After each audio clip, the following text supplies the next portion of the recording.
Joko Widodo, pihak Roy Suryo bahkan mengajukan gelar perkara khusus untuk membantah salah satu pasal yang dikenakan kepada mereka atas statusnya sebagai tersangka. Informasi lainnya malam hari ini adalah soal teka-teki siapa pelatih timnas Indonesia yang kini kian mengerucut namanya. Saat ini sudah ada 5 nama yang akan diseleksi meski tak disebutkan siapa saja oleh PSSI. Apakah pelatih baru yang akan menakodai timnas bakal memenuhi harapan pecinta sepak bola tanah air? Dua isu ini akan menjadi bahasan utama kami di Sapa Indonesia Malam. Saya Audrey Chandra. Dan saya, My Sister Torigan.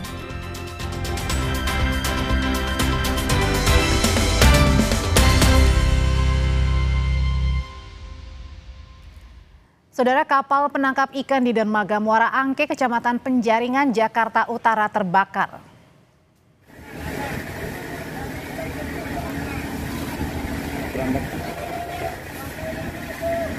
Api saudara membakar hampir seluruh badan kapal.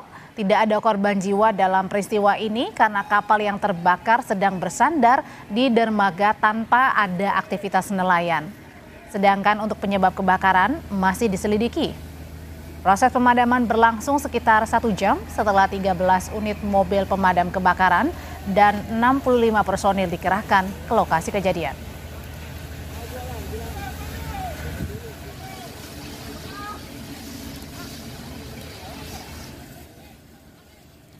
Pohon setinggi lebih dari 15 meter tumbang dan menimpa 4 mobil di Jalan DI Panjaitan Jatinegara, Jakarta Timur. Akibat kejadian ini terjadi kemacetan panjang karena pohon sempat menutup ruas jalan. Wah, yang ini parah Pak Heri. Ini ada strobel nih. Pohon dengan diameter sekitar 50 cm ini tumbang akibat angin kencang yang terjadi saat hujan deras pada Kamis sore. Pohon tumbang diduga akibat tak kuat menahan angin kencang. Sempat terdengar suara dentuman saat pohon tumbang sebelum akhirnya menimpa 4 mobil serta 1 lampu penerang jalan. Dari 4 mobil yang tertimpa, 1 mobil mengalami kerusakan pada bagian kaca depan dan atap.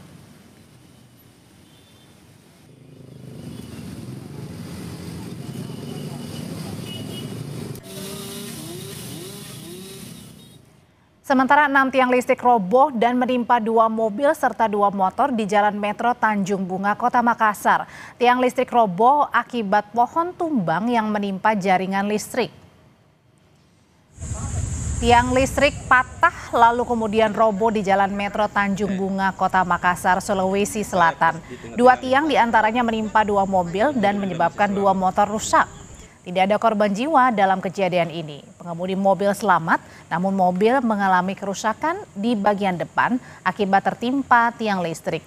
Menurut pihak pengelola, robohnya sejumlah tiang listrik disebabkan adanya pohon tumbang yang berada di dalam pantai, lalu menimpa kabel atau jaringan listrik.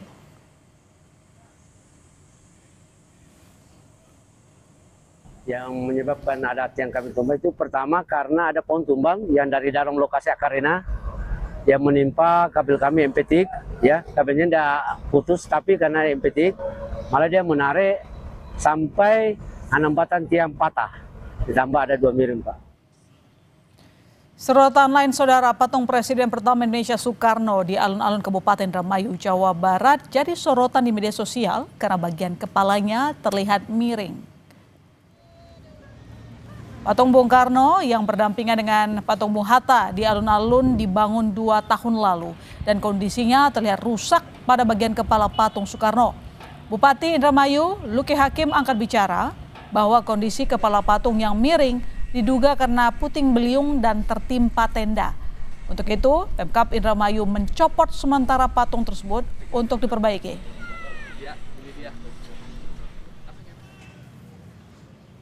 Kemarin ada peresmi ada Pak Erwin? P3 kapal waktu ada 4.000 orang dilantik di sini. Terus seperti biasa di Indramayu itu saat ini banyak angin puting beliung. Nah itu kayaknya kena angin, niban, untung nggak ada korban sih. Kembali ke Jakarta, sebuah pohon tumbang di Kebayoran Baru, Jakarta Selatan dan menimpa fasilitas MRT, juga sebuah mobil yang sedang melintas. Pohon setinggi 20 meter ini tumbang di Jalan Sisingamangaraja dari arah Blok M mengarah ke Semanggi. Batang pohon menutup jalan dan menimpa fasilitas MRT, mengakibatkan listrik di MRT padam. Petugas langsung memotong pohon yang melintang dan terpaksa membongkar separator busway agar kendaraan dapat melintas. Pohon tumbang juga mengakibatkan satu kaca mobil yang sedang melintas mengalami kerusakan.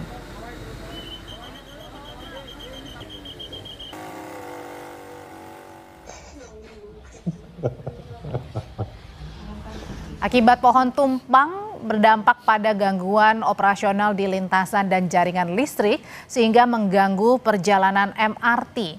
Ada 8 rangkaian gerbong MRT yang terpaksa berhenti, 5 diantaranya berhenti di stasiun dan 3 lainnya berhenti di jalur kereta.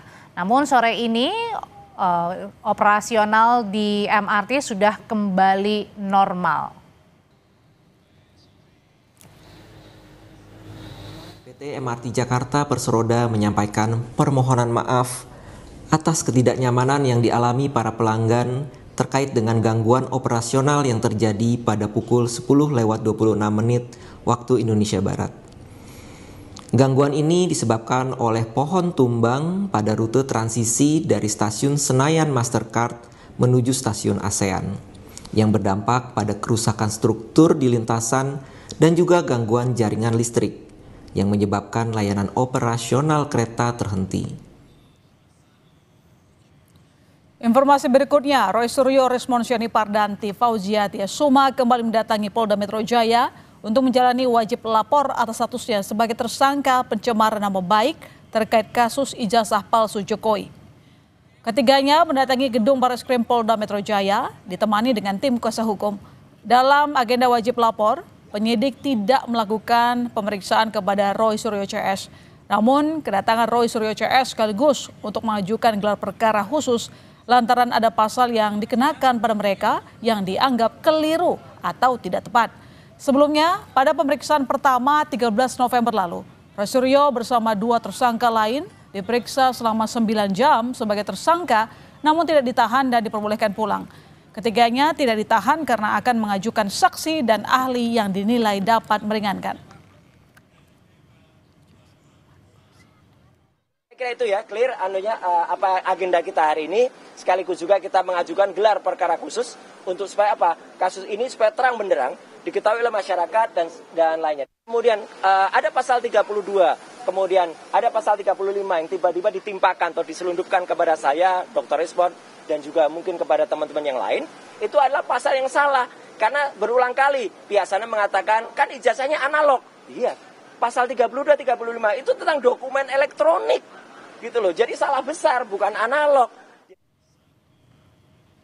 Kuasa hukum Roy Suryo CS Ahmad Kozinudin merespon secara tegas. Para kliennya membantah ada wacana mediasi dalam perkara dugaan ijazah palsu Presiden ke-7 Republik Indonesia Joko Widodo. Menurut Kozinudin, kasus ini tidak boleh diarahkan ke ranah kompromi karena adanya upaya perdamaian justru berpotensi mengaburkan inti persoalan. Selain itu, kubu Roy Suryo CS juga akan mengajukan 4 ahli sebagai saksi meringankan, diantaranya ahli linguistik forensik, ahli hukum pidana, serta ahli teknologi informasi.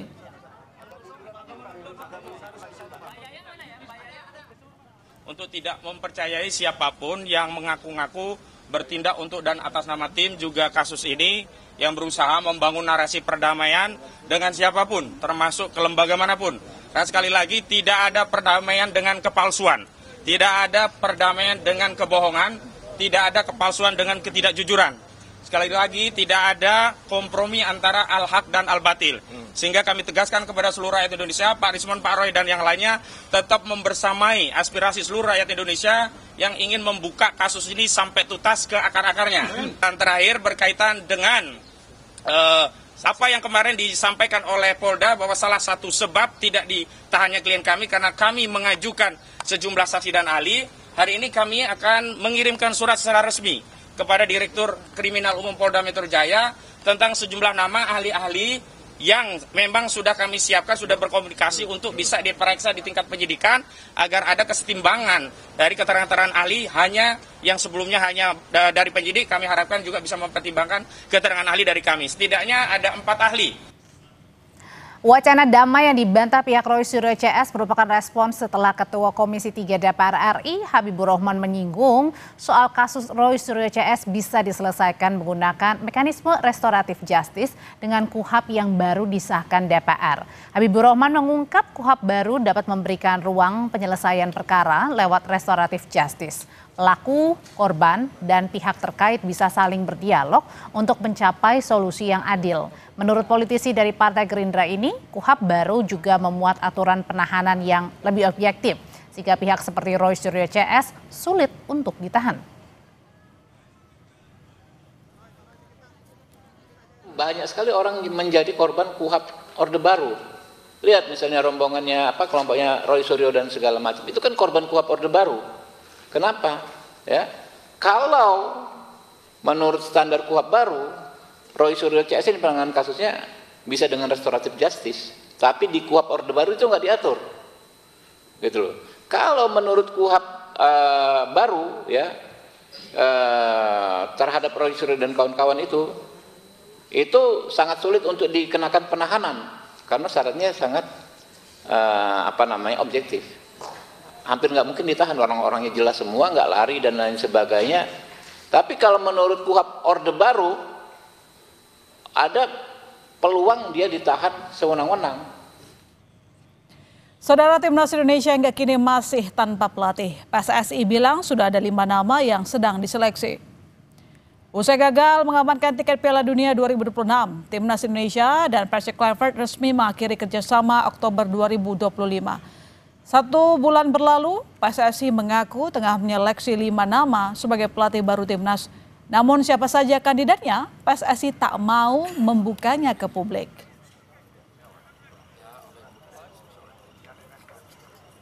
PSSI saat ini sementara memproses 5 calon pelatih Timnas senior. Berikan kesempatan kepada kami untuk menggodok itu. Dan tentu kami masih menjaga untuk tidak kami sampaikan nama-nama tersebut. Beberapa hal menjadi pertimbangan karena belum ada kepastian dari 5 ini siapa yang kita pilih. Maka semoga secepatnya bisa sesegera diputuskan dan terjadi kesepakatan dengan tim yang diputuskan. Lalu kemudian tentu secara prosedur akan disampaikan ke eksekutif komite dan tentu di sana akan diputuskan secara bersama-sama. Saudara, Ketua Badan Tim Nasional yang juga anggota Esko PSSI Sumarji mengungkap alasan kandidat pelatih Timnas Indonesia tak diungkap ke publik. PSSI menghargai privasi dan para kandidat yang masih berada di klub dan Timnas suatu negara. Dengan 5 nama ini, kenapa memang sampai dengan detik ini kami tidak akan buka dan memang tidak akan kami buka dulu. 1, kami menghormati karena masing-masing pelatih kepala itu punya privasi. Ya, punya privasi. Yang kedua juga para pelatih ini masih berada di klub dan masih berada di Timnas suatu negara. Diminta untuk melakukan interview, ya, diminta untuk melakukan interview dan akan kami lakukan, ya, mungkin dalam minggu-minggu depan, dan tentu dari 5 nama itu pasti akan kita pilih yang sangat terbaik. PBB menyetujui pengerahan pasukan stabilisasi internasional ke wilayah Gaza. Namun apakah keputusan bersejarah PBB akan menentukan masa depan keamanan rakyat Palestina? Ulasannya kami hadirkan usai jeda.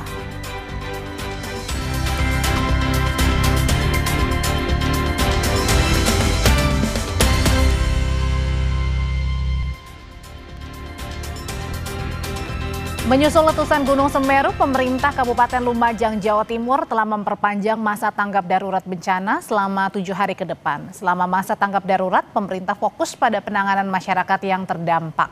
Bupati Lumajang, Indah Perawati menyatakan selama masa tanggap darurat, pemerintah kabupaten akan fokus pada penanganan masyarakat yang terdampak erupsi Gunung Semeru, mulai dari evakuasi warga hingga pemenuhan kebutuhan para pengungsi. Sementara korban luka bakar akibat erupsi Gunung Semeru bertambah menjadi 3 orang. 2 orang adalah pengendara motor, 1 orang lagi adalah warga desa Supit, Kecamatan Pronojiwo, yang nekat kala itu mengambil harta bendanya saat terjadi erupsi. Semua korban kini sudah dirujuk ke Rumah Sakit Umum Daerah Dr. Haryoto Lumajang.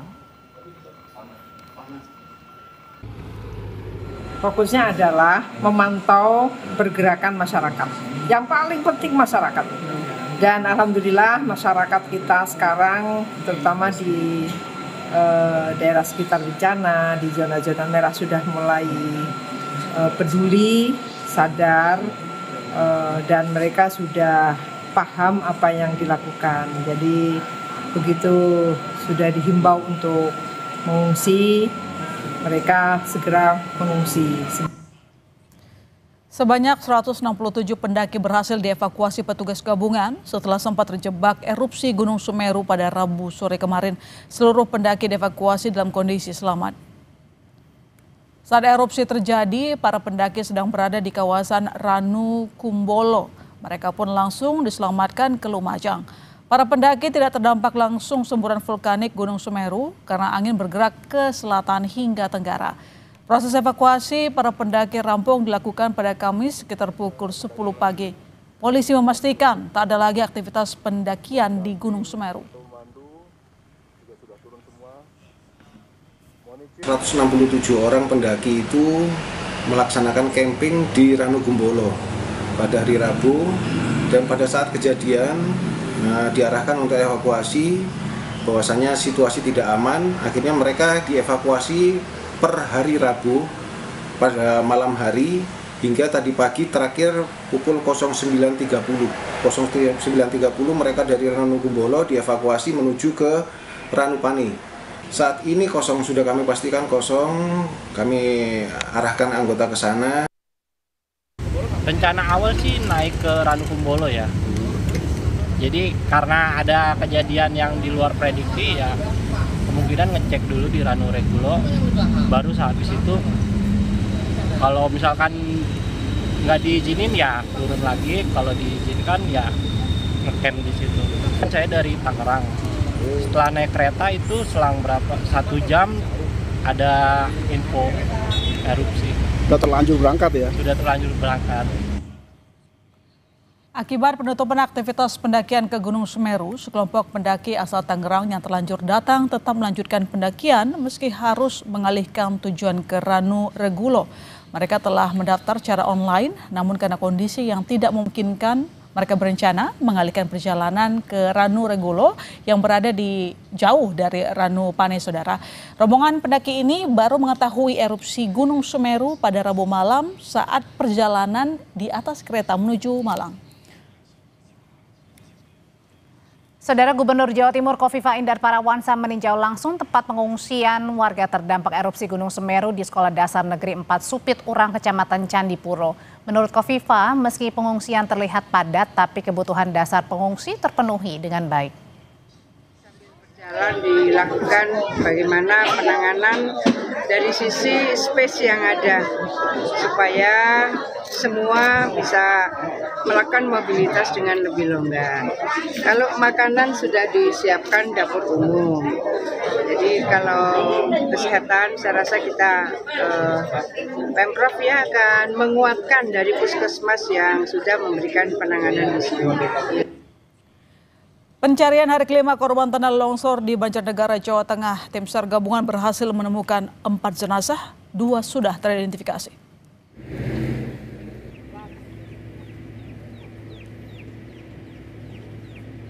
Hari kelima pencarian para korban bencana tanah longsor di Dusun Situkung, Pandanarum, Banjarnegara, Jawa Tengah. Tim SAR gabungan berhasil menemukan 4 jenazah. Jasad ini ditemukan di sektor A dan C. 2 jenazah sudah teridentifikasi berjenis kelamin perempuan. Dengan temuan 4 jenazah, kini tercatat 7 orang meninggal dan 21 orang masih hilang.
أشهد أن محمدا رسول الله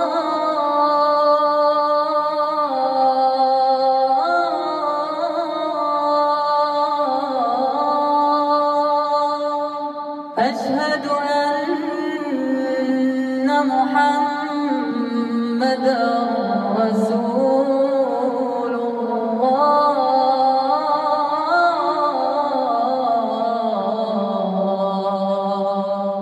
حي على الصلاة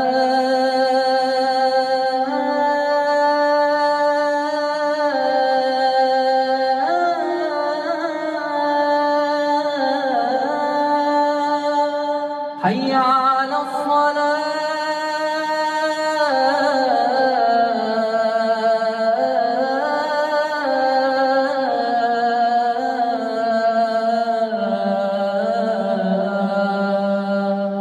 حي على الفلاح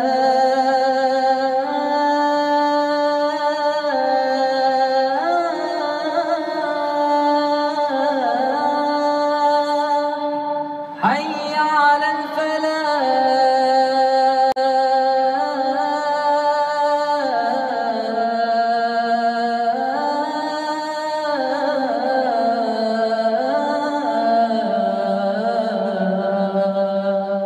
الله أكبر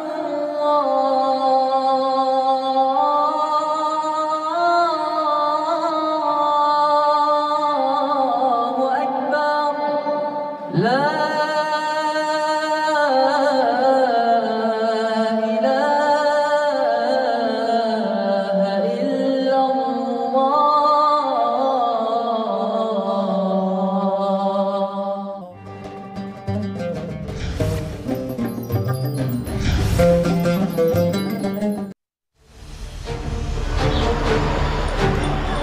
Jadi sekali lagi, ISF harus segera dibentuk. Tetapi pentingnya ISF itu adalah menjaga gencatan senjata supaya tidak rapuh. Kalau diminta pasukan penjaga perdamaian, pasukan peacekeeping, Indonesia siap.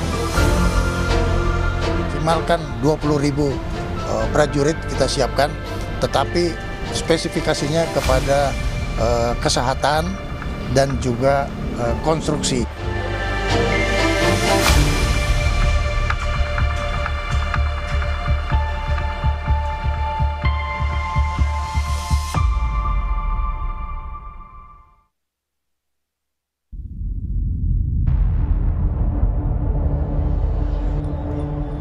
Dunia mencatat sebuah langkah bersejarah. Untuk pertama kalinya sejak konflik Gaza kembali berkobar, Dewan Keamanan PBB menyetujui pengerahan pasukan stabilisasi internasional ke wilayah Gaza. Sebuah keputusan yang memecah perhatian dunia, memantik dukungan, namun juga memunculkan kritik dan kekhawatiran dari berbagai pihak. Keputusan bersejarah PBB pada 17 November 2025, apakah akan menentukan masa depan keamanan, kemanusiaan, dan harapan rakyat Palestina? Dewan Keamanan PBB menyetujui rancangan resolusi yang diusulkan Amerika Serikat untuk mengerahkan International Stabilization Force atau ISF yang merupakan pasukan stabilisasi internasional yang akan ditempatkan di Gaza. Duta Besar Amerika Serikat untuk PBB Mike Waltz menyebut bahwa resolusi ini adalah langkah penting yang diyakini dapat menstabilkan Gaza dan sekaligus menjamin keamanan Israel.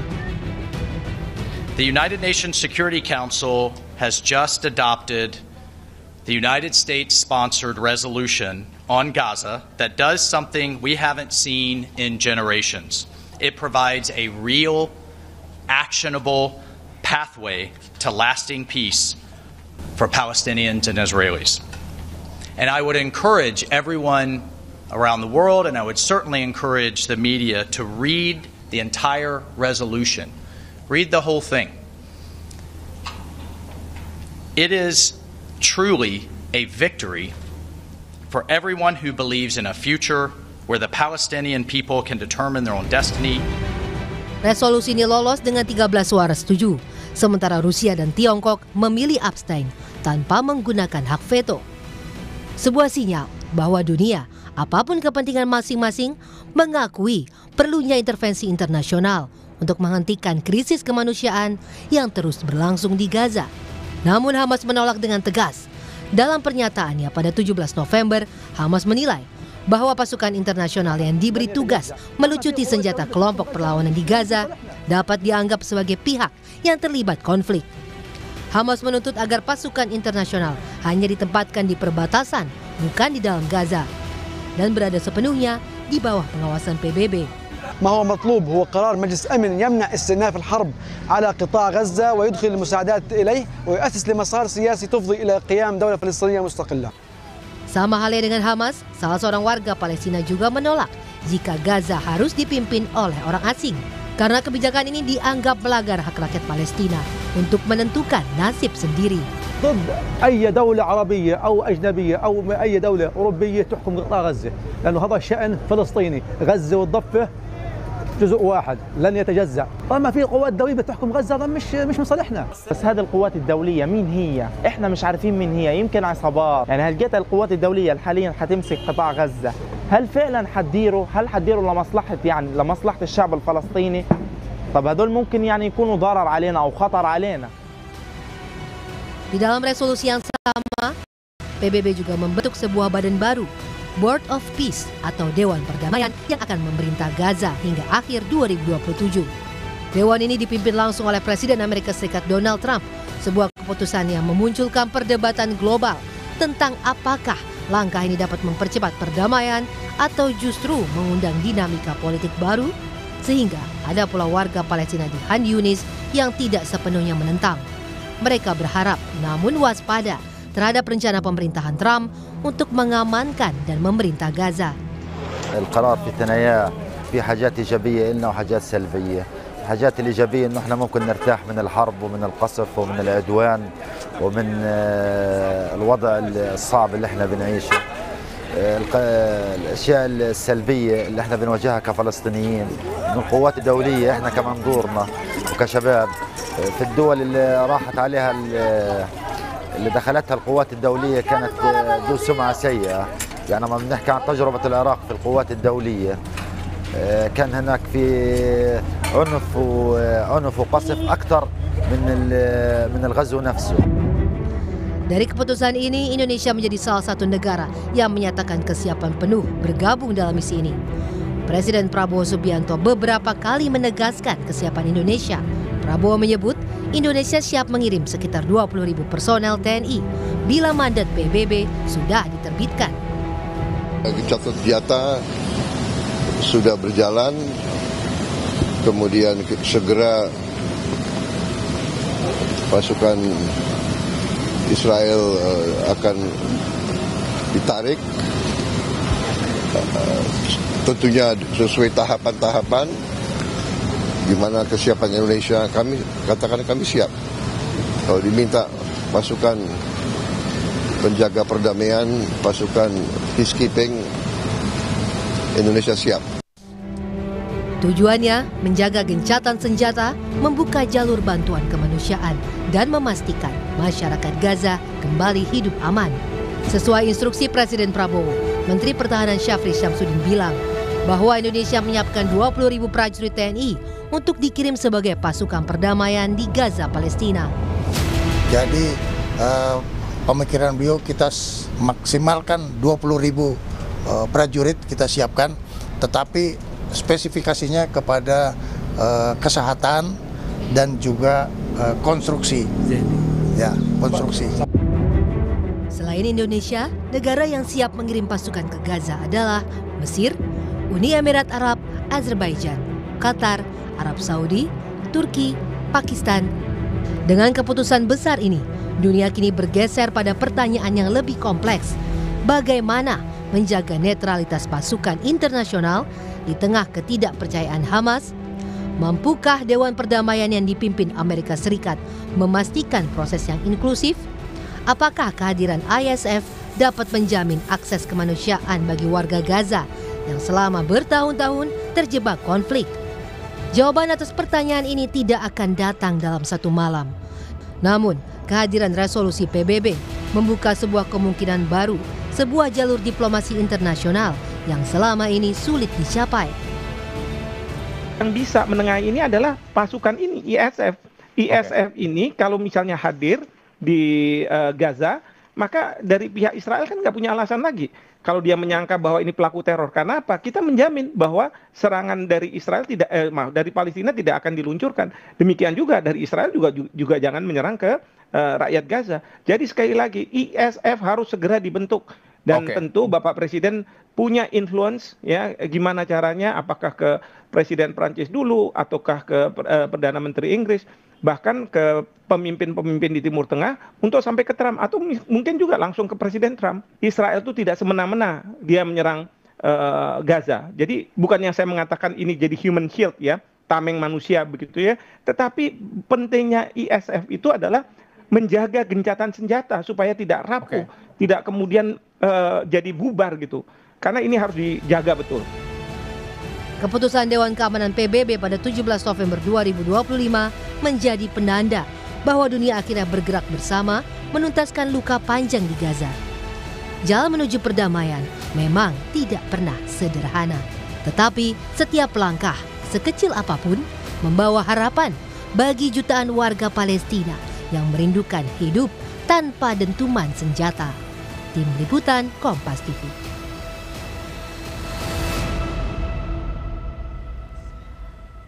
Usai jeda, PSSI klaim sudah ada 5 nama calon pelatih timnas yang sedang diseleksi. Siapa saja? Saksikan perbincangan kami dengan Wakil Ketua Umum PSSI usai jeda berikut ini di Sapa Indonesia Malam.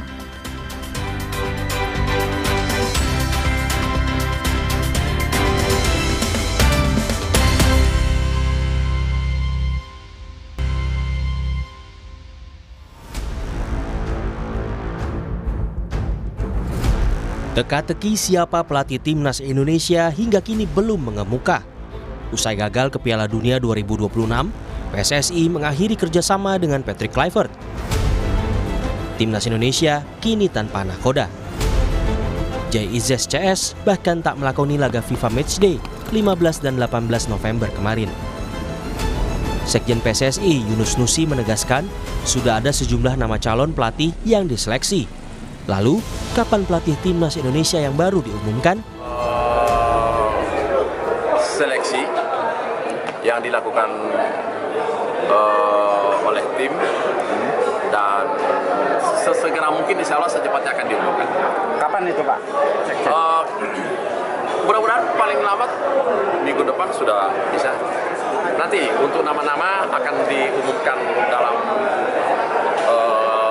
kesempatan pertama deh oleh Ketua Umum pasti. Kita tidak punya timeline karena tentu membangun komunikasi dengan para calon pelatih juga membutuhkan waktu. Jadi tidak ada batasan waktu kapan, yang pasti PSSI tetap mengejar secepat mungkin. Awal November lalu, Ketua Umum PSSI Erick Thohir mengatakan sudah mengantongi 5 nama calon pelatih timnas Indonesia. Namun Erick tak mau menyebut siapa saja kandidatnya. Kembali coba menjaring nama lebih banyak. Nah, sudah ada 5 nama, ya. Tapi kita harus godok lagi. Karena begini, kalau sampai 5 nama ini kan kita harus coba diskusi dulu lagi dengan banyak pihak, termasuk tentu yang ada di PSSI maupun stakeholder yang ada di pemerintah. Karena 5 nama ini kan satu belum tentu available. Oke, satu belum tentu available. Kan maksudnya ini kan baru cita-cita. Iya kan pas ditanya mau nggak? Nggak gitu kan. Nah, berarti kurang lagi gitu. Nah, ya sebenarnya sebelum-sebelumnya bahkan 10 nama. Ya pasti ada dari 3-4 negara. Kasakusuk di publik pun mencuat. Siapa calon pelatih yang dimaksud Ketua Umum PSSI? Nama Timur Kapatse erat dikaitkan dengan timnas Garuda. Ex pelatih Uzbekistan ini tak menampik adanya ketertarikan dari Indonesia kepada dirinya.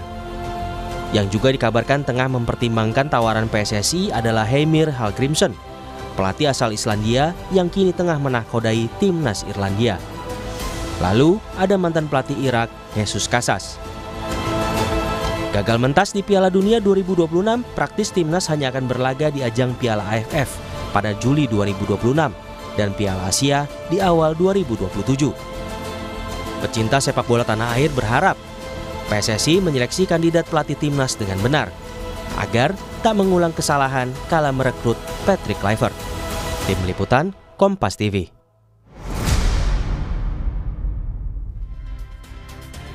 Ya, atas bagaimana proses seleksi pelatih timnas Indonesia dan siapa saja nama-nama yang dibidik PSSI untuk menahkodai timnas, kita langsung tanyakan saja pada Wakil Ketua Umum PSSI Zainuddin Amali. Selamat sore, Pak Zainuddin.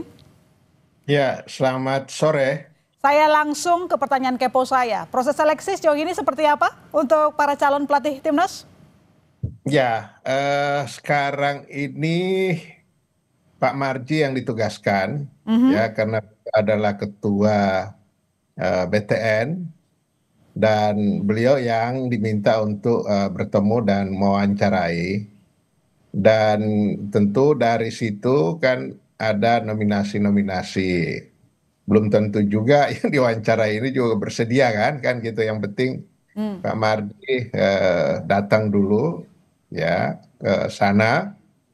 Dan setelah itu Pak Marji harus melaporkan pada Esko, ya supaya tidak terjadi lagi seperti yang Patrick Kluivert ya. Jadi kami Esko minta untuk setelah itu nama-nama dimasukkan ke Esko dan tentu kita punya hak, Esko punya hak untuk mewawancarai. Ini kan satu hal yang sudah biasa saja pada saat bagaimana menentukan. Tayong waktu itu adalah Esko yang memutuskan di rapat Esko, bukan Pak Iwan Bule, Pak Muhammad Iriawan, bukan. Jadi dua waktu itu Luis Milla dan Shin Tae-yong diwawancarai oleh Esko dan kemudian melalui rapat Esko ikut diputuskan STY yang dipakai. Nah, saya kira yang sekarang juga harus begitu. Jadi Pak Marji tidak punya kewenangan untuk memutuskan satu. Beliau hanya diutus untuk mewawancarai, kemudian dan harus Pak Marji melaporkan kepada Esko hasil wawancaranya, kita lihat semuanya itu ya, dan nanti Esko akan memutuskan. Jadi kalau ada apa-apa itu menjadi tanggung jawab bersama. Itu namanya organisasi yang kolektif kolegial. Proses ini karena ini keputusan penting diatur oleh statuta, maka itu harus diputuskan oleh Esko. Esko yang memutuskan. Kira-kira itu nanti perjalanannya pada saat memutuskan siapa. Nah, soal siapa, 5 nama itu siapa sih Pak? Saya belum tahu pasti, ya saya belum tahu pasti, tapi konon kabarnya. Nanti ditanyakan kepada Pak Marji, beliau akan berangkat ke Eropa. Oh, calon pelatih timnas dari Eropa ya? Tidak, saya tidak memastikan dari Eropa, tapi Pak Marji akan berangkat ke Eropa. Itu. Tapi apakah nama-nama yang selama ini muncul masuk dalam daftar 5 calon pelatih? Nah, itu saya nggak tahu. Nggak tahu. Ada Jesus Casas, ada Heimir, ada Kapatze. Mereka orang Eropa ya? Yang nama-nama yang muncul lah. Kan ada yang dari Spanyol, ada Jesus. Ada dari Irlandia, Heimir. Yang timur baru Kapatse. Oke. Ya, saya pastinya Pak Marji yang tahu karena dia diberi amanat.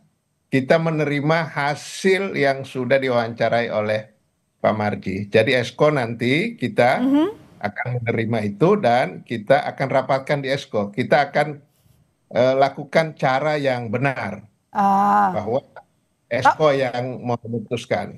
Ngomong-ngomong katanya Kapatse lagi di Indonesia tuh. Mau diwawancarai nggak sekalian? Oh enggak, Pak Marji ke sana, ke Eropa. Oh, jadi memang ini proses seleksi wawancara sama seperti ketika kita mengundang Kluivert melatih Indonesia, kitanya yang ke sana untuk melakukan wawancara, bukan mereka yang dipanggil ke Indonesia ya? Iya, tapi nanti kalau sudah ada nominasi dari Pak Marji, bisa kemungkinan kita akan Esko akan manggil dia ke Indonesia untuk wawancara. Atau bisa aja Zoom ya, kan bisa saja. Cara-cara itu kan bisa kita lakukan. Yang penting begini, prosesnya harus benar sesuai dengan ketentuan yang ada. Diputuskan oleh Esko, bukan diputuskan oleh perorangan. Itu yang saya ingin katakan. Oke, jadi pertegas saja nih Pak Sumarji, kapan ke Eropanya? Sekarang udah di Eropa atau kapan kira-kira? Belum. Oh, belum. Kapan tuh? Kapan ke Eropa berangkat? Mungkin minggu-minggu depan, mungkin ya, karena beliau masih ada tadi. Saya lihat masih ada. Jadi begini, kenapa saya selalu menekankan mekanisme yang harus ditempuh, ya? Karena itu memang aturan organisasi seperti itu. Misalnya tadi, Nova Arianto diputuskan untuk menjadi pelatih Timnas U20. Kita kaget-kaget. Itu tidak lewat rapat Esko. Ya, tetapi sudah dikonferensikan. Nah, saya nggak tahu mekanisme apa yang dipakai. Makanya untuk tim nasional senior harus itu menggunakan mekanisme organisasi yang benar. Yakni Esko bisa mewawancarai si calon, seperti yang sudah pernah dilakukan saat Pak Muhammad Iryawan, kan gitu ya. Dan kita putuskan. Itu yang paling penting. Mau siapapun yang diputuskan, yang penting menjadi keputusan bersama.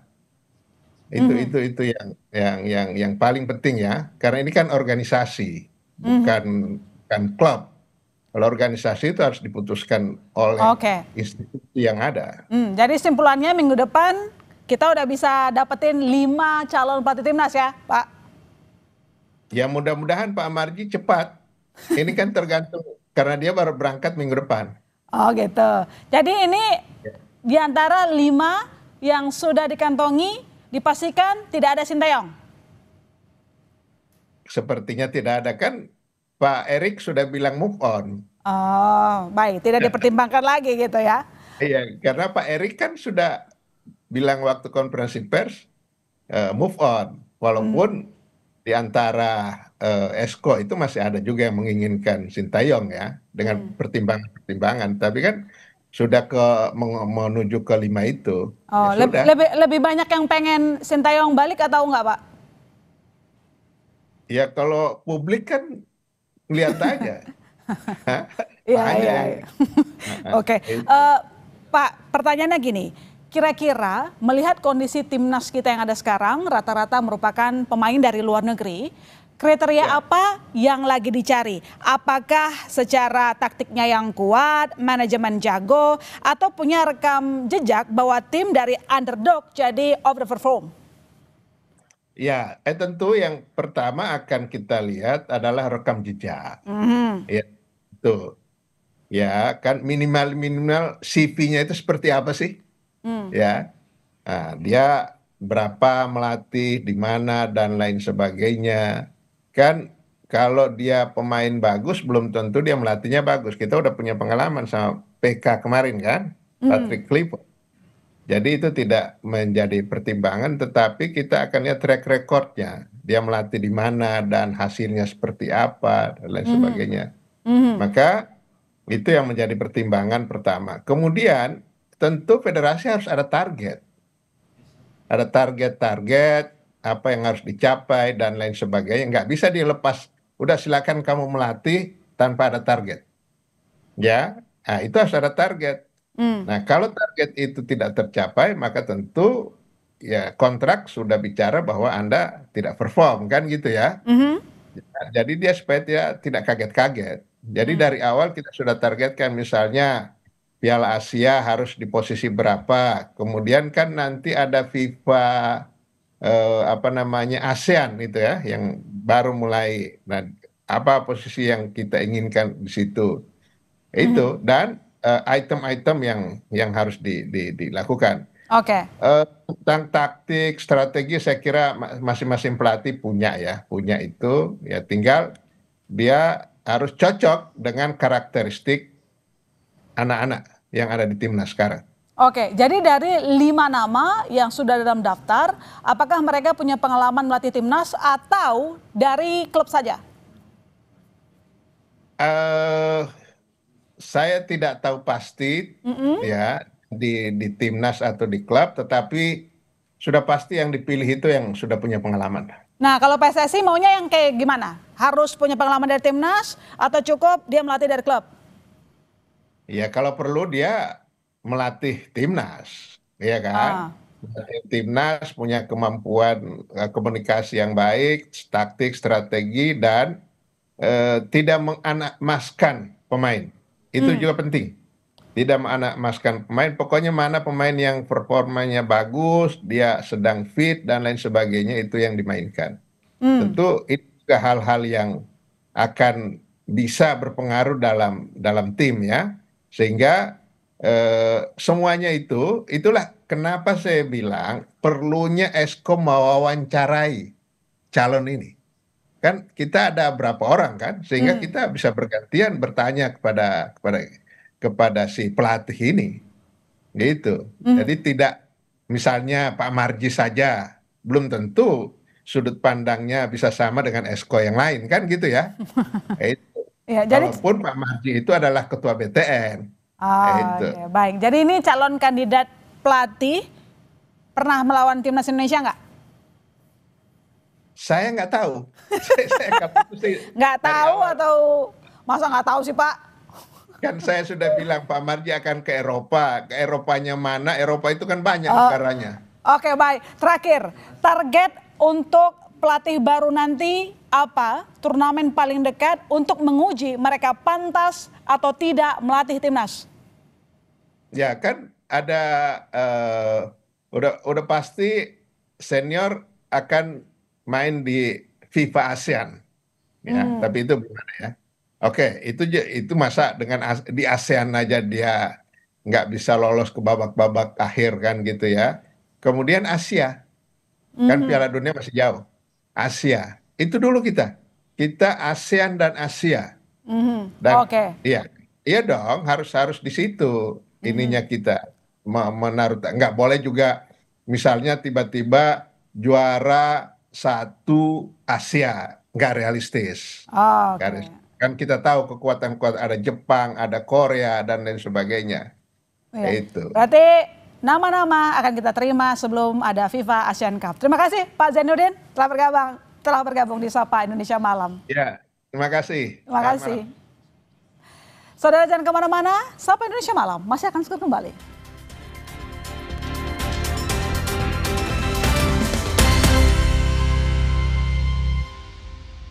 Saudara Ketua Badan Tim Nasional yang juga anggota Exco PSSI Sumarji mengungkap alasan kehadiran pelatih Timnas Indonesia tak diungkap ke publik. PSSI menghargai privasi dan para kandidat masih berada di klub dan timnas suatu negara. Kaitan dengan 5 nama ini, kenapa memang sampai dengan detik ini kami tidak akan buka dan memang tidak akan kami buka dulu. Satu, kami menghormati karena masing-masing pelatih kepala itu punya privasi, ya, punya privasi. Yang kedua juga para pelatih ini masih berada di klub dan masih berada di timnas suatu negara. Diminta untuk melakukan interview, ya, diminta untuk melakukan interview dan akan kami lakukan ya mungkin dalam minggu-minggu depan, dan tentu dari 5 nama itu pasti akan kita pilih yang sangat terbaik. Ya, kita lanjutkan perbincangan mengenai siapa pelatih baru timnas yang sedang diseleksi PSSI. Kali ini bersama pengamat sepak bola Anton Sanjoyo. Selamat malam, Bung Joy. Selamat malam. Ya, kita sama-sama penasaran. Ada 5 nama yang sudah dikantongin katanya. Menurut Anda siapa mereka? Salah satunya mungkin Temur Kapatse dan Boyan Hodak. Oh. Tapi saya juga tidak terlalu yakin karena mungkin ada nama Jesus Casa. Tapi saya tidak terlalu yakin juga karena PSSI ini kan selalu penuh misteri. Tapi kalau bagi saya, mereka tidak perlu terburu-buru lah untuk menunjuk pelatih senior.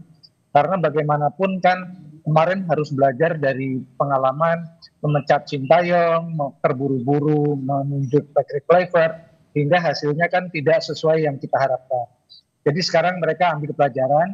Buat saya 1-2 minggu lagi, 1 bulan lagi nggak masalah juga, karena kan belum ada urgensi yang betul-betul mendesak untuk tim senior. Jadi kalau mereka masih berpikir, masih mewawancara, melakukan evaluasi si A, si B, si C, saya sih mendukung ya, supaya kita tidak asal mendapatkan pelatih, tapi betul-betul dengan perhitungan yang matang, dengan syarat-syarat yang menurut saya syaratnya sangat berat. Karena Indonesia ini kan unik, saya bilang. Ya kan, pemain-pemainnya sebagian besar ada di luar, kumpulnya jarang-jarang, komunikasinya juga jarang-jarang, sehingga butuh kualifikasi dengan pelatih dengan kualifikasi yang ekstra prima, yaitu pelatih yang mampu membuat satu tim menjadi sangat solid hanya dalam kumpul paling tidak 3-4 hari. Kan ini yang agak jarang ya bisa didapatkan, sehingga saya paham lah kenapa PSSI sangat hati-hati dalam penunjukan pelatih kali ini. Saya rasa itu adalah bagian dari kehati-hatian yang harus kita hormati juga. Ya, dalam tahap awal proses seleksi ini Sumarji katanya, Pak Sumarji ke Eropa, artinya apakah ini merupakan sinyal sangat terbuka bahwa calon pelatih bukan dari Asia maupun dari Timur? Ya, kalau saya gini lihatnya, kan masih ada 3 ahli-ahli Belanda yang ada di sini kan.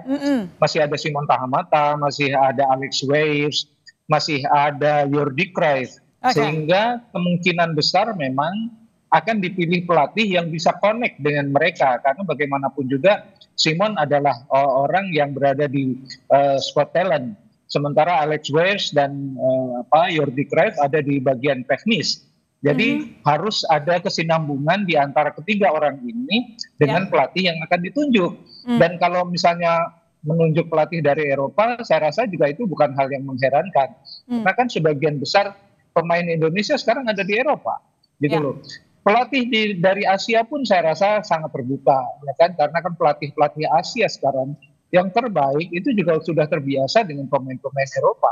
Jadi rasanya sih kemungkinan terbuka pada siapa saja dan tidak menunjuk pada satu region atau wilayah tertentu.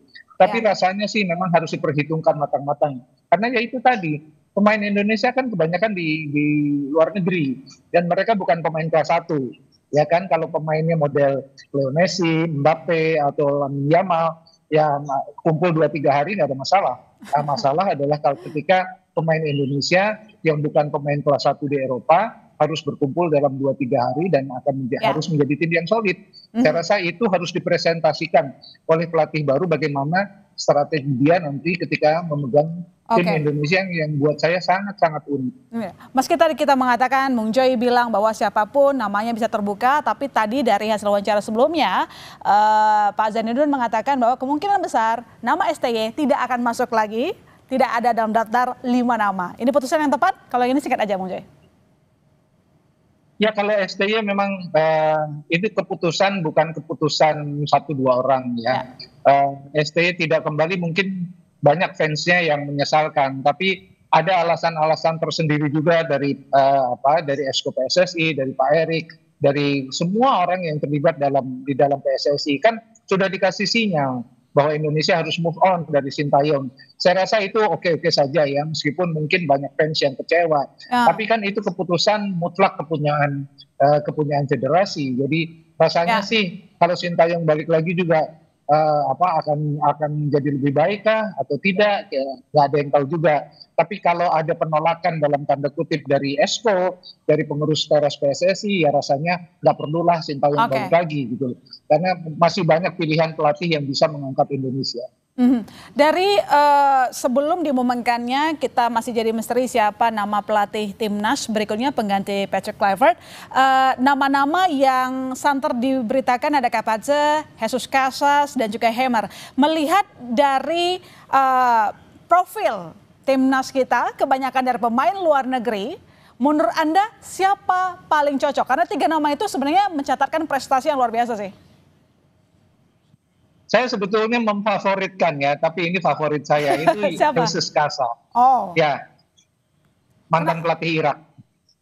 Kenapa harus Jesus Casas? Dan cocok nggak dengan profil pemain kita? Ya tentu saja harus cocok. Jadi artinya siapapun yang nanti terpilih, dia harus cocok harus mencocokkan diri. Dan pemain pun harus berusaha untuk tune in dengan pelatih yang baru. Tapi saya rasa begini, kalau saya misalnya favoritnya Jesus Casas, saya punya alasan tersendiri juga. Dia sudah pegang tim Irak, bahasanya kan juga nggak sama gitu loh. Karena dia orang Eropa, kemungkinan saya nggak tahu apakah dia fasih berbahasa Inggris atau tidak. Yang pasti sih orang Spanyol ya, bahasanya Spanyol. Tapi biasanya orang Spanyol itu agak gagu berbahasa Inggris. Gitu. Tapi rasanya sih kalau untuk pelatih kelas dunia ya, seperti Jesus Casas atau siapapun, rasanya dia harusnya bisa menyesuaikan diri. Tapi yang dalam bayangan saya adalah ketika Indonesia menghadapi Irak di bawah Jesus Casas kan nggak pernah menang. Jadi rasanya ini pelatih punya nilai tersendiri lah, punya kelas tersendiri. Yang lain juga punya keistimewaan. Tapi rasa-rasanya sih tidak jauh. Kalau feeling saya, Bang tidak akan jauh dari pelatih asal Eropa. Kenapa? Ya karena itu tadi masih ada Simon Tahamata, masih ada Cruyff, masih ada Alex Weyers. Jadi rasanya sih memang akan datang dari Eropa. Tidak tertutup juga kemungkinan kan, kita nggak pernah tahu juga nih tingkah polanya PSSI kan kadang-kadang misterius gitu. Ya mungkin dari Asia juga bisa gitu kan, mungkin dari Jepang atau dari Korea Selatan. Jadi melihat dari profil pemain kita, kondisi tim kita, kira-kira pelatih seperti apa yang paling tepat untuk melatih timnas kita? Apakah yang punya taktiknya kuat, manajemennya bagus, atau mungkin punya terobosan untuk membawa tim underdog menjadi overperform? Gabungan semuanya, Mbak. Jadi rasanya sih kalau misalnya taktikal, pemain-pemain Eropa yang sudah lama di Eropa, pemain-pemain Indonesia yang kelas 1 yang sekarang ada di timnas, rasanya sih taktikal mereka bisa menyesuaikan diri. Tapi yang justru paling krusial bagi saya adalah ketika tim ini dipegang oleh seorang pelatih yang tidak punya solusi bagaimana membuat tim ini bisa solid dalam 3-4 hari, itu yang menurut saya yang paling krusial. Karena kan kemarin juga kita dengar ada rumors ya yang masih harus dikonfirmasi. Patrick Kluivert itu kan tidak melakukan tactical training ketika mengumpulkan pemain dalam 2-3 hari. Gitu loh. Saya udah tanya ke beberapa orang di lingkar dalam PSSI dan itu betul. Ketika melawan Arab Saudi, melawan Irak, Kluivert tidak melakukan tactical training. Nah ini yang menurut saya ini tidak boleh terjadi kepada pelatih yang baru nanti. Karena menurut saya terobosan yang harus dia presentasikan kepada pengurus PSSI, pada Esko adalah sebetulnya soal solusi itu. Kalau soal kualitas pemain, kan Indonesia sekarang ini ya udah dari satu generasi terakhir kan ini yang terbaik lah. Ada Jai, ada Verdong, ada Kevin Dix, ada pemain-pemain yang menurut saya sekarang ya sudah mumpuni lah, sudah bisa bersaing dengan Australia, bisa bersaing dengan Arab Saudi, dengan Irak. Rasanya sih kita tidak pernah punya tim sebaik ini sebelumnya. Jadi harus dipegang oleh pelatih yang betul-betul bisa memanfaatkan kehebatan mereka ya dalam tanda kutip. Karena kalau mau cari yang lebih baik lagi emang nggak ada. Jadi sekarang ini yang terbaik. Bagaimana yang terbaik ini karena terpencar-pencar bisa berkumpul dalam 3-4 hari kemudian menjadi tim yang solid. Ini kan yang tidak pernah terjadi pada era Patrick Kluivert. Baik, Bung Joy, pertanyaan terakhir saya dijawab singkat saja. Jadi pelatih seperti apa yang diharapkan bisa melatih timnas kita, dan peringatan kepada PSSI jangan sampai kejadian kemarin terulang kembali, anti klimaks, gagal ke Piala Dunia. Soal manajemen timnasnya menurut saya diserahkan kepada Pak Marji saja. Tapi soal manajemen taktikal, manajemen untuk membuat pemain ini bisa kohesinya bisa sangat baik, chemistry-nya sangat baik, butuh pelatih yang rada-rada jenius. Ini ya, pelatih jenius ini biasanya harganya mahal. Nah, kalau harganya mahal, apakah PSSI mau untuk menyediakan dana yang besar dan menjamin bahwa tim ini akan jauh lebih baik daripada era Sintayong, dari era Patrick Kluivert? Saya kira itu. Oke, baik. Terima kasih Bung Joy telah bergabung di Sapa Indonesia Malam. Selamat malam. Selamat malam, terima kasih. Saudara, sorotan lain di Sapa Indonesia Malam, Menteri Keuangan Purbaya Yudi Sadewa menyebut barang thrifting adalah barang ilegal sehingga tidak boleh masuk ke Indonesia. Sorotannya kami tampilkan usai jeda.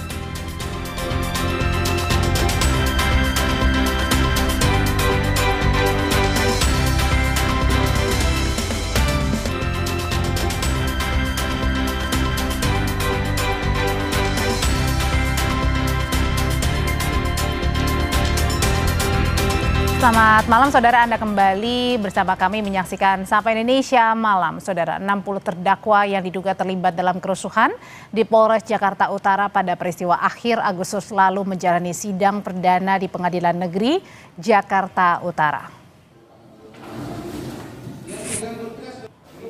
Usai sidang ditutup, para terdakwa mendatangi kerumunan keluarga yang sudah riuh mencari kerabat mereka.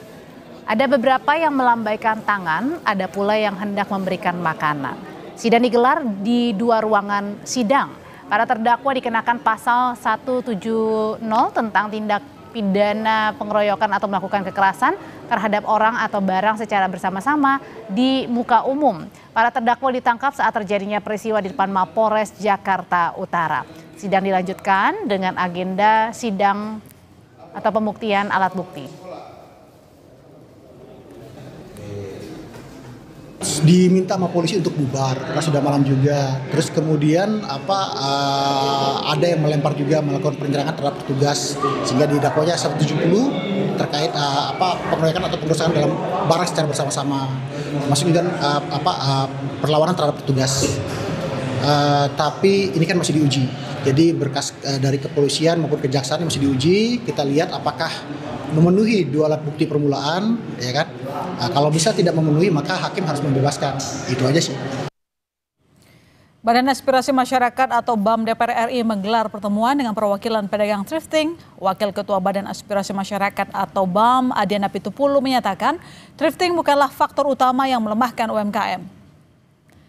Adian menjelaskan data Kementerian UMKM total barang thrifting yang masuk hanya 3.600 unit atau 0,5% dari 28.000 kontainer tekstil ilegal yang mendominasi pasar. Adian juga menyoroti pemberantasan sisa barang thrifting di sejumlah daerah. Ia meminta agar langkah ini dihentikan sementara, mengingat thrifting masih menjadi sumber penghasilan bagi masyarakat. Adian menegaskan negara perlu memahami data secara utuh sebelum mengambil kebijakan. Ia juga menyebut dagang thrifting siap untuk dilegalisasi serta membayar pajak. Kita sedang coba memeriksa data-data yang terkait dengan thrifting, sehingga tadi Pak Her bilang sepertinya tuduhan bahwa thrifting itu membunuh UMKM tidak didukung oleh data-data yang kuat.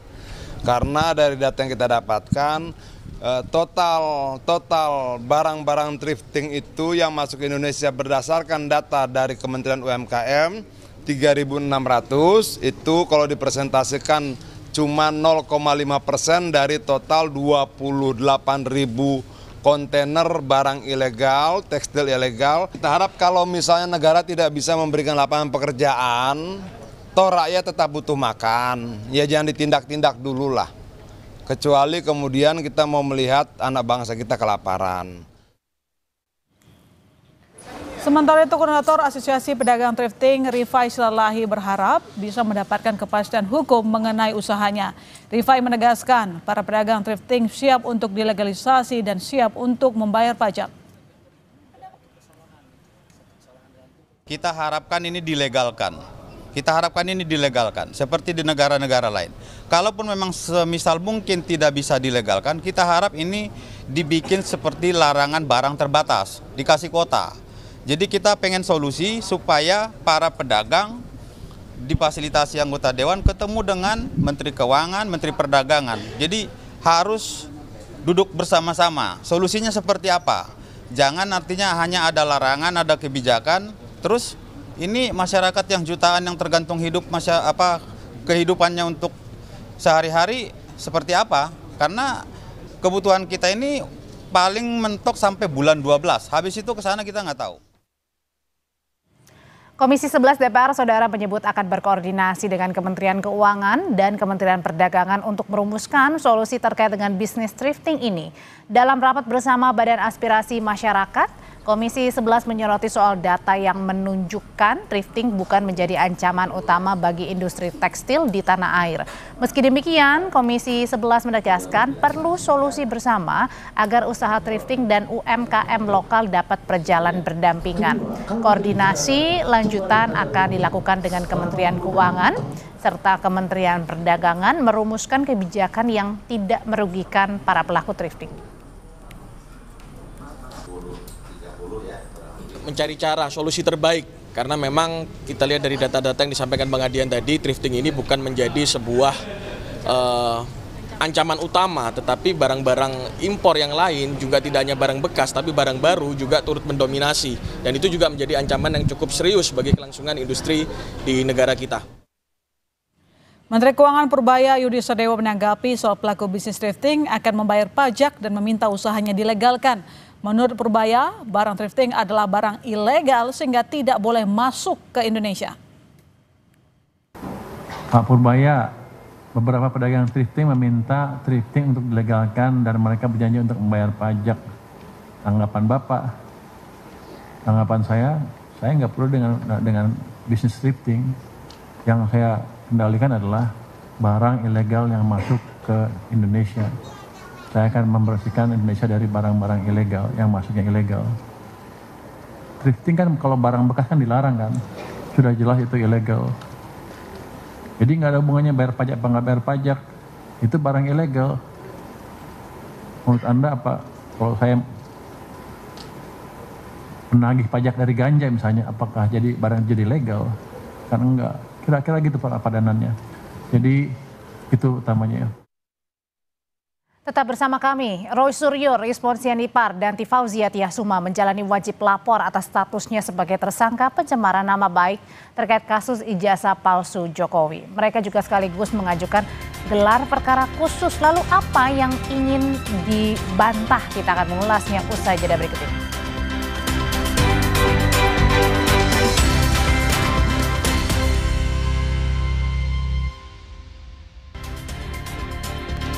Roy Suryo, Rismonsia Nipar, dan Tifauzia Tiasuma atau Dr. Tifa kembali mendatangi Polda Metro Jaya hari ini menjalani wajib lapor atas statusnya sebagai tersangka pencemaran nama baik terkait kasus ijazah palsu Jokowi atau tudingan ijazah palsu Jokowi.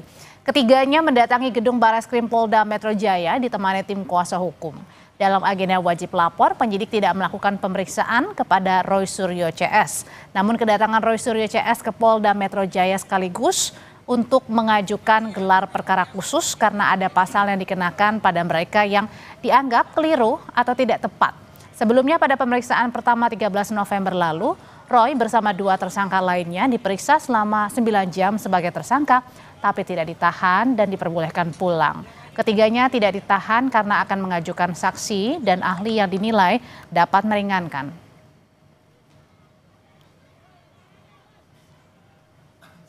Kira itu ya, clear apa agenda kita hari ini, sekaligus juga kita mengajukan gelar perkara khusus untuk supaya apa? Kasus ini supaya terang benderang diketahui oleh masyarakat dan lainnya. Kemudian ada pasal 32, kemudian ada pasal 35 yang tiba-tiba ditimpakan atau diselundupkan kepada saya, Dr. Respon, dan juga mungkin kepada teman-teman yang lain, itu adalah pasal yang salah.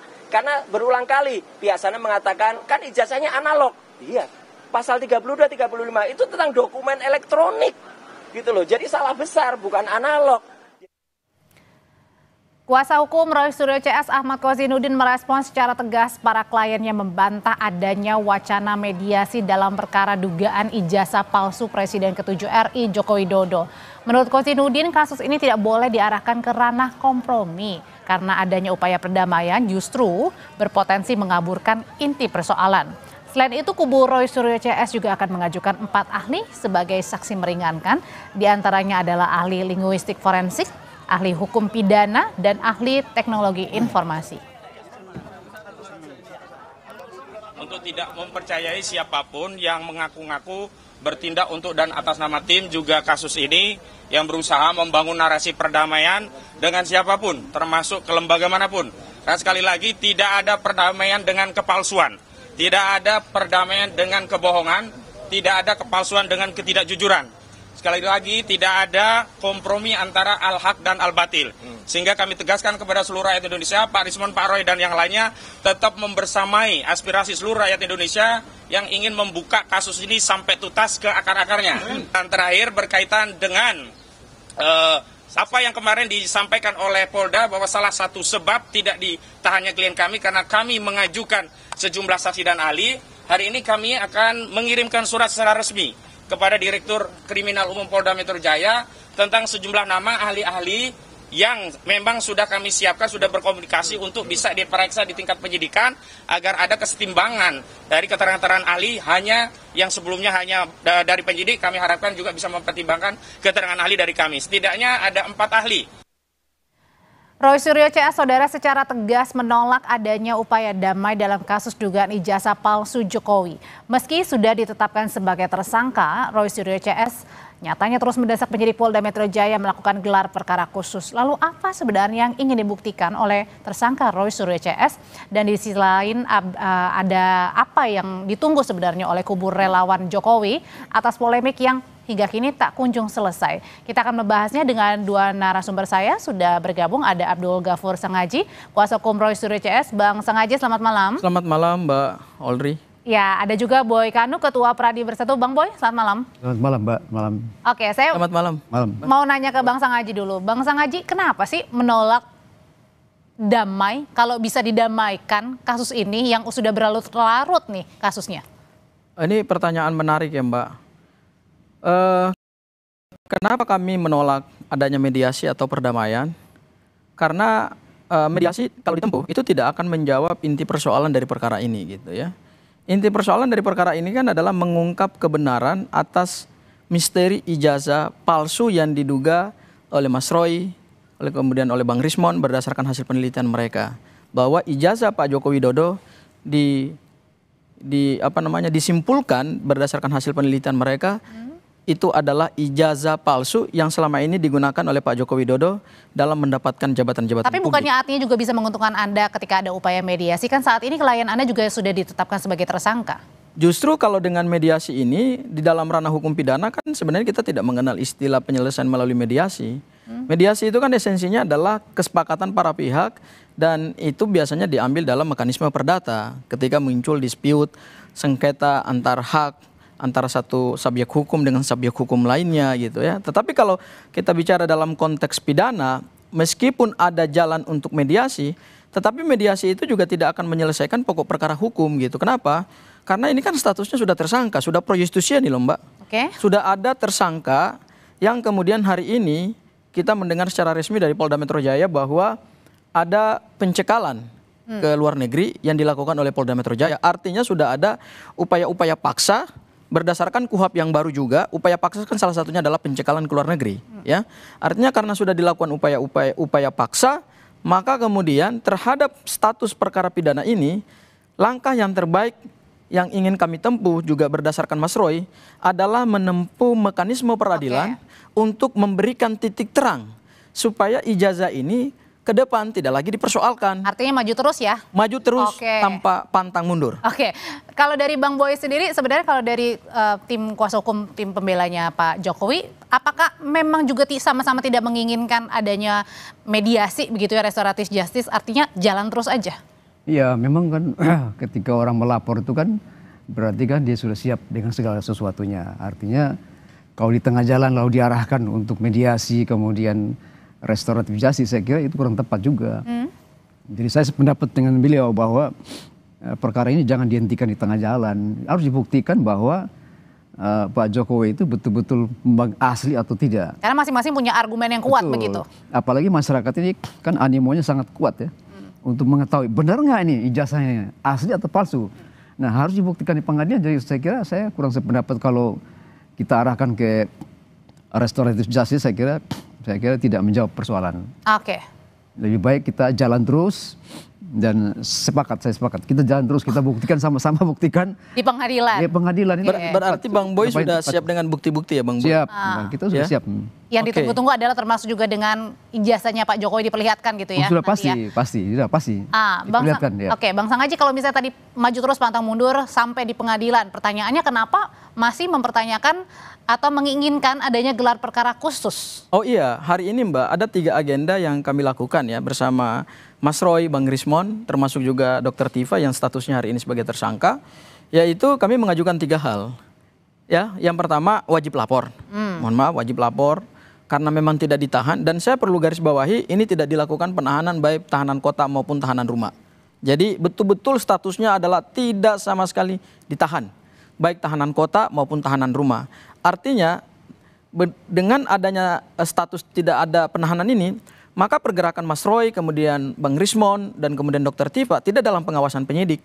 Hanya diminta kewajiban hukumnya untuk melaporkan diri sebetulnya 1 minggu 2 kali Mbak. Tapi hari ini karena adalah melaporkan diri untuk pertama kali, maka tadi penyidik mengambil langkah adalah cukup 1 minggu 1 kali aja, jadi tiap hari Kamis. Itu yang dilakukan hari ini di Polda Metro Jaya. Kemudian yang kedua, dalam rangka kita melakukan perimbangan terhadap bukti-bukti yang ada di Polda Metro Jaya saat ini, termasuk bukti-bukti dari mungkin rekan-rekannya Bang Boy, termasuk juga dari Pak Joko Widodo, kami meminta supaya Polda Metro Jaya dalam waktu dekat memberikan kepastian terkait dengan jadwal untuk dilakukan pemeriksaan terhadap saksi meringankan atau saksi ade charge, dan kemudian juga terhadap ahli meringankan. Kapan itu? Ya, itu yang hari ini sudah kami majukan permohonannya. Tentu untuk jadwalnya kami serahkan kepada penyidik, tapi kalau bisa jangan terlalu lama gitu loh. Karena kenapa? Karena tentu kami ingin juga punya effort supaya pembuktian terhadap perkara ini itu bisa berimbang gitu. Karena kan yang ingin kita cari adalah perimbangan di dalam proses pembuktian. Sehingga nanti pada saat pembuktian nanti kami juga punya bukti yang cukup gitu. Nah, itu hal yang kedua. Dan hal yang ketiga terkait dengan gelar perkara khusus yang tadi ditanyakan ya Mbak. Di dalam gelar perkara khusus ini kami minta supaya penyidik itu memberikan satu kepastian terkait dengan status barang bukti utama yang saat ini menjadi satu perbincangan nasional dan internasional, yaitu sepotong kertas ijazah Pak Joko Widodo. Apakah memang sudah disita? Dan kalau memang sudah disita, mohon diperlihatkan kepada tersangka. Meskipun tidak perlu dipublikasikan kepada masyarakat secara umum ya, tetapi hak tersangka adalah dia harus tahu apa bukti-bukti, terutama kita bicara barang bukti yang digunakan sebagai dasar penetapan tersangka. Dan ada hal baru juga yang hari ini dalam tadi pemeriksaan di Polda Metro Jaya, bukan pemeriksaan ya, wajib lapor ya, di Polda Metro Jaya adalah tadi dikatakan bahwa Roy Suryo CS sudah dicekal ke luar negeri, betul Bang? Iya, betul. Berdasarkan berita yang kita baca ya. Selama berapa lama? Ya, selama proses penyidikan ini berlangsung. Ada dikatakan 6 bulan, 8 bulan? Itu yang kami belum tahu informasi secara resmi, hanya kita baca lewat media ya. Bahwa ada pernyataan dari Polda Metro Jaya. Siapa aja Bang? Ya tentu semua tersangka dicekal.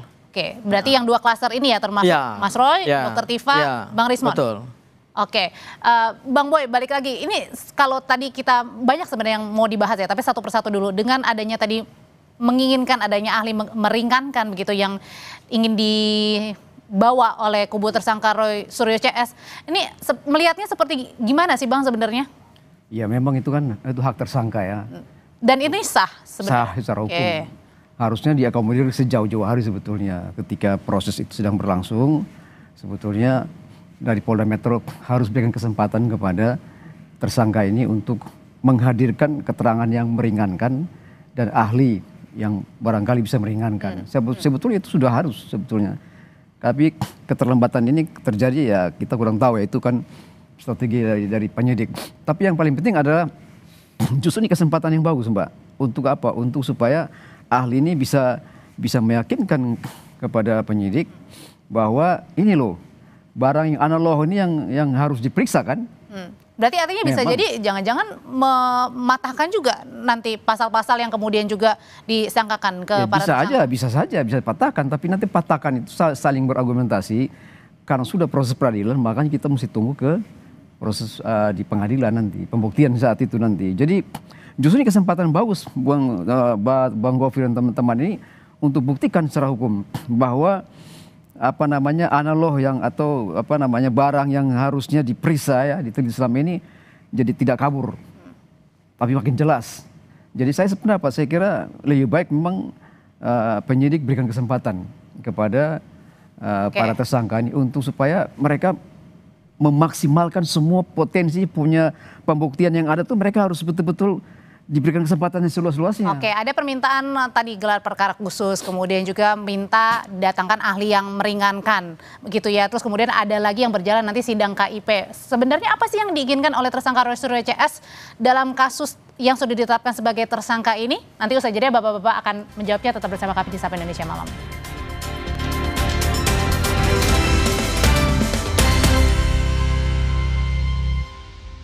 Tahun menjabat. Bang Sanggaji, sebenarnya apa sih yang sedang dicari oleh tersangka Roy Suryo CS ini? Sudah ditetapkan sebagai tersangka, tidak ditahan. Ini kan seharusnya kemudian bisa menyiapkan ya langkah-langkah selanjutnya. Tetapi kemudian justru menantang lagi, meminta gelar perkara khusus. Ada lagi sidang KIP, meminta juga untuk dihadirkan ahli meringankan. Apa yang lagi dicari? Yang dicari adalah kita membongkar semua kejanggalan-kejanggalan yang terjadi dengan ijazah ini. Kemarin di sidang KIP, itu kan keterangan dari pihak UGM kemudian itu menimbulkan lagi keraguan-keraguan baru gitu loh. Selama ini kan kubunya Bang Boy termasuk juga Pak Joko Widodo kan bersandar pada keterangan UGM. Itu kan yang selama ini mereka pegang kan. Sebagai ya kita bilang itu mungkin adalah cantolan paling kuat bagi Pak Joko Widodo dengan tim pendukungnya untuk menegaskan bahwa ijazah ini asli karena sudah dideklar oleh UGM. Tetapi kemudian kita tidak berhenti, Mbak. Kita berusaha untuk terus mencari bukti-bukti gitu. Karena dengan adanya penetapan tersangka ini justru menjadi challenging buat kita adalah bagaimana kita menghadirkan bukti-bukti yang baru. Kemudian juga teknik pembuktian ini tidak hanya berdasarkan KUHAP ya, yaitu pembuktian alat bukti, tetapi juga kita melakukan mekanisme yang juga dibenarkan oleh undang-undang, yaitu mempersoalkan di Komisi Informasi Pusat terkait dengan status ijazah Pak Joko Widodo yang ada di UGM. Nyatanya kan kemarin di KIP UGM mengatakan bahwa itu nggak ada di mereka gitu. Jadi selama ini yang menjadi dasar daripada pernyataan UGM bahwa Pak Joko Widodo adalah lulusan UGM dan kata rektor adalah lulusan yang membanggakan bagi Fakultas Kehutanan UGM, ya buktinya apa gitu loh. Masa semua bukti-bukti itu dibawa ke Polda Metro Jaya sih? Masa nggak ada bukti yang tertinggal di Fakultas Kehutanan UGM atau Direktorat UGM? Ini kan jadi makin banyak kejanggalan yang harus kami bongkar gitu loh. Oke, jadi sebenarnya kalau dari Bang Boy sendiri nerima informasinya sekarang ijazahnya Pak Jokowi di mana sih sebenarnya? Ya kalau kita tahu kan ijazah Pak Jokowi sekarang ada di Polda. Belum dibalikin artinya nih? Belum. Itu kan sudah disita oleh Polda, lalu diberikan berkas perkara akan diserahkan ke kejaksaan. Jadi supaya kejaksaan yang buktikan di pengadilan kan. Nah jadi saya kira apa yang Bang Gofir ngomong tadi soal apa tuh barang-barang dokumen-dokumen harus ditunjukkan di KIP, menurut saya tidak terwajib. Karena KIP itu hanya akan menetapkan supaya barangnya dibuka atau tidak. Jadi kita tidak punya jadi saya kira UGM tidak harus diwajibkan untuk membongkar semuanya. Itu kan strategi dari mereka sendiri. Jadi kita mesti hormati. Jadi tidak perlu dia KIP itu sih mau dibongkar, Mbak. Tidak perlu. Nanti di pengadilan baru kita bongkar semuanya. Jadi artinya dalam sidang ada dua ranah hukum yang berbeda, Mbak. Ya, saya ingin menanggapi Bang Boy. Ada dua ranah hukum yang berbeda. Di Polda Metro Jaya ranahnya adalah hukum pidana. Ujungnya adalah penetapan tersangka yang kita sama-sama sudah tahu. Sementara yang terjadi di KIP itu bukan ranahnya hukum pidana. Itu adalah satu sengketa informasi publik yang dimandatkan di dalam Undang-Undang Keterbukaan Informasi Publik ketika publik ingin meminta kepastian terkait dengan suatu informasi publik oleh lembaga yang semestinya memberikan informasi itu ke publik kemudian tidak jujur, bahkan dalam tanda petik ya berusaha untuk menutup-nutupi dengan berbagai macam alibi-alibi yang kami duga itu alibi-alibi penuh dengan rekayasa, itu kemudian dilakukan gugatan sengketa informasi publik, dan gugatan itu dibenarkan oleh undang-undang. Sehingga dalam konteks pemeriksaan terhadap barang bukti atau ijazah Pak Joko Widodo sebagai satu informasi publik, ya kewajiban UGM adalah melaksanakan undang-undang. UGM itu, ingat loh, adalah universitas milik publik yang dibiayai oleh APBN. Itu universitas negeri. Dia punya kewajiban hukum juga untuk tunduk pada peraturan perundang-undangan. Dan di dalam Undang-Undang Keterbukaan Informasi Publik, UGM harus memenuhi semua yang diminta oleh Komisi Informasi. Karena itu kewajiban hukumnya mereka gitu. Jadi tidak benar yang disampaikan oleh Bang Boy tadi. Mohon maaf ya, tidak benar. Bahwa UGM tidak punya kewajiban terhadap hal tersebut. Tidak benar, menurut saya benar. Apa salahnya? Tidak wajib kok dia harus bongkar semua bukti-bukti itu. Berarti UGM melakukan pelanggaran hukum lagi tuh Bang? Ya, bukan. Dia berkewajiban untuk menunjukkan, tetapi sepanjang yang dia miliki kan, kita nggak bisa paksa. Karena barang itu sudah disita di Polda sana, masa mesti diambil di Polda lagi? Itu masalahnya. Jadi saya kira tidak terlalu punya kewajiban untuk UGM memperlihatkan semuanya yang diminta. Tidak penting. Tapi kalau Abang melihat ini merupakan upaya dari begini, kubu Bang Roy juga nggak sih Bang, ketika tadi mengajukan sidang di Komisi Keterbukaan Informasi begitu, terus kemudian juga meminta gelar perkara khusus, ada ahli meringankan. Apakah ini merupakan juga bentuk perlawanan yang sudah ditetapkan sebagai tersangka ini klien dari Bang Ngaji ini? Itu betul itu. Kalau saya jadi pengacara pasti saya ambil langkah yang sama. Harus gelar perkara khusus untuk buktikan bahwa apa yang dituduhkan, apa yang dijerat pasal-pasal itu dibuktikan di sana. Kira-kira cocok atau tepat. Dan di situ kan ahli akan hadir untuk melihat secara komprehensif perspektif dari ahli bagaimana. Merugikan pihak pelapor nggak sih dalam hal ini Pak Jokowi? Ya seharusnya kita semua dihadirkan. Kalau dihadirkan maksudnya Pak dalam gelar perkara khusus, artinya kedua belah pihak harus hadir. Oh maksudnya termasuk Pak Jokowi juga gitu pihak pelapor? Ya dari kubunya Pak Jokowi harus hadir. Itu maksudnya. Lebih baik kalau Pak Jokowi hadir lagi itu. Oh itu keren banget itu. Ya jadi hari ini Bang Boy, aku baru mendengar satu pernyataan dari pendukung Pak Joko Widodo yang agak beda dengan pendukung-pendukung yang lain. Pendukung-pendukung yang lain mengatakan bahwa mereka menolak dilakukan gelar perkara, tapi wah luar biasa nih. Rupanya Bang Boy udah mendukung juga nih supaya perkara khusus itu memang dilakukan gelar perkara khusus gitu. Enggak, karena teman-temannya Bang Boy seperti Bang Andi, Ade Darmawan itu mereka menolak untuk dilakukan gelar perkara khusus. Ya, kita punya tapi Bang Boy sebagai salah satu pendukung Pak Jokowi justru luar biasa Bang. Saya apresiasi. Justru supaya gelar perkara khusus itu buktikan secara hukum, ya kan, supaya ijazah yang asli itu betul-betul diperlihatkan. Berarti artinya maksudnya gelar perkara khusus itu bisa juga suatu kesempatan untuk juga memperlihatkan di situ ijazah aslinya Pak Jokowi tanpa perlu ke persidangan, gitu maksudnya. Ya, seharusnya begitu, seharusnya. Tapi kan pelaksananya kan kita bukan pelaksana, ya kan? Mereka yang pelaksana, kita cuma minta, harusnya mereka minta harus dihadirkan itu barang-barang asli itu disertai dengan ahli dari pihak pelapor maupun terlapor, harus hadir bersama-sama untuk sama-sama melihat barang. Bang Boy udah dukung begini, selesai barang ini Bang. Berarti bukan selesai itu berarti gelar perkara akan dilakukan secara khusus. Gelar perkara khusus akan dilakukan. Kemudian Pak Joko Widodo hadir, itu lebih keren lagi. Kemudian hadir dengan menunjukkan ijazah aslinya kepada para tersangka, itu lebih keren lagi Bang. Ya itu harusnya begitu. Tetapi kan pelaksanaan kan kita bukan pelaksananya kan. Dan tergantung penyidik maksudnya gitu. Tergantung penyidiknya apakah dia punya kepentingan untuk memperlihatkan atau tidak. Yang paling penting kita tunggu di pengadilan, itu yang paling penting. Apalagi yang istilah restoratif justice itu menurut saya tidak terlalu penting itu. Jadi maju terus ya semuanya. Maju terus, ngapain tuh RJ itu, nggak penting itu. Kalau ini maju terus ke pengadilan, terus ke pengadilan, maka kami tunggu Pak Joko Widodo menjadi saksi dalam proses peradilan.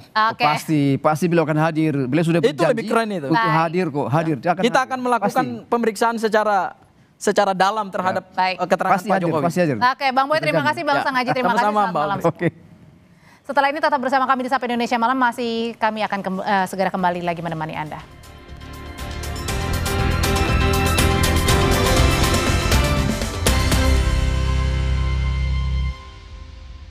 Tahun menjabat sebagai Gubernur Maluku Utara, Shirley Chowanda diterpa isu tak sedap terkait kepemilikan tambang karena dianggap konflik kepentingan dan bertentangan dengan independensi jabatan yang diemban. Shirley juga dituding lebih memihak pengusaha dibanding warga. Apa jawaban Shirley Chowanda? Temukan dalam Rosi, Gubernur Shirley di pusaran isu tambang, Kamis 20 November pukul 8:30 malam. live di Kompas TV. Lidah orang Indonesia itu sukanya yang gurih. Makanan sih banyak. Emang ada ya kopi gurih? Ada, Creamy Latte. Dibuat dari kopi grade Brazil, gurih susu New Zealand. Benar, gurih. Iya, gurih. Creamy Latte, kopi latte, gurih. Jujur kaget sih, nggak nyangka. Ternyata dapat grand prize apartemen, langsung shock aja gitu. Kayak nggak expect, cuman niatnya lari, tiba-tiba dapat apartemen. Cek tutup botol, temukan kode unik, dan dapatkan hadiah miliaran dari Aqua. Lidah orang Indonesia itu sukanya yang gurih. Makanan sih banyak. Emang ada ya kopi gurih? Ada, Creamy Latte. Dibuat dari kopi grade Brazil, gurih susu New Zealand. Benar, gurih. Iya, gurih. Creamy Latte, kopi latte, gurih. Bagian terbaik saat berlibur bukanlah destinasinya, tapi momen kecil di perjalanan yang bikin liburan makin berkesan. Di Be Quick, kami memberikan servis maksimal hingga detail terkecil di mobilmu.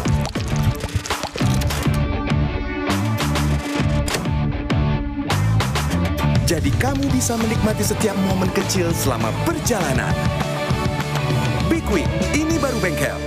Lidah orang Indonesia itu sukanya yang gurih. Makanan sih banyak. Emang ada ya kopi gurih? Ada, Creamy Latte. Dibuat dari kopi grade Brazil, gurih susu New Zealand. Benar, gurih. Iya, gurih. Creamy Latte, kopi latte, gurih. Cerah ya? Glowing kan? Cuma mandi susu pakai ini nih. Baru, Give White Goat's Milk dan Almond Oil. Goat's Milknya bikin kulitku smooth. Almond Oilnya bikin moist. Wanginya manjain banget. Lihat nih, cerah, glowing. Dilihat dari mana aja. Give White Skincare Body Wash, Goat's Milk, dan Almond Oil. Mandi susu di rumah aja. Wingscare. Jeruk sama kelapa enak nih, dua-duanya ada. Floridina Coco, enaknya orange juice dengan bulir jeruk asli. Jadi satu sama segernya kelapa. Pas digigit, ada kenyal-kenyal Coco Beats-nya. Floridina Coco, kelapa jeruk pertama di Indonesia. Dari Wings Food.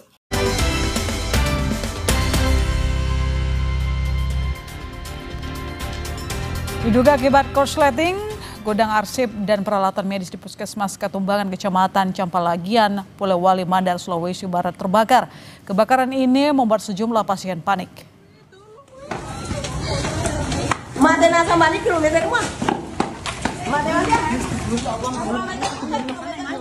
Dalam rekaman terlihat asap tebal memenuhi area puskesmas. Para pasien yang sedang menjalani perawatan langsung dievakuasi oleh perawat ke tempat aman.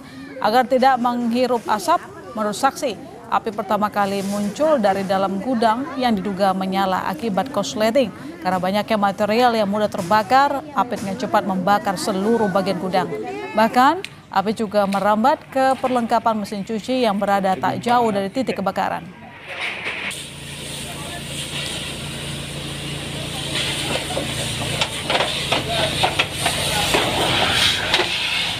Terima kasih untuk kebersamaannya di Sapa Indonesia Malam. Kami pamit, saya Audrey Chandra. Dan saya masih serta Regan. Sampai jumpa.